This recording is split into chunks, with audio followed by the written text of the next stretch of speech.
I'm gonna let it do all the talking. We came across a place in the middle of nowhere with a big black horse and a cherry tree.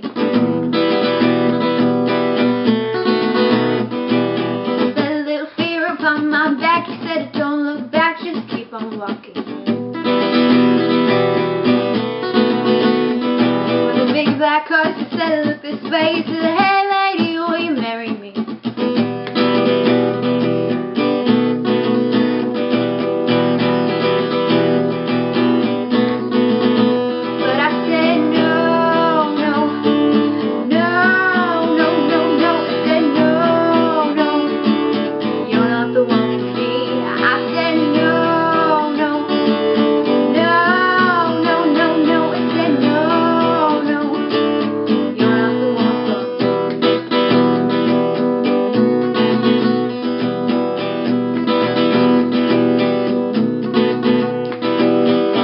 Hit upon me in the early hours, so I stopped it dead for a beat or two.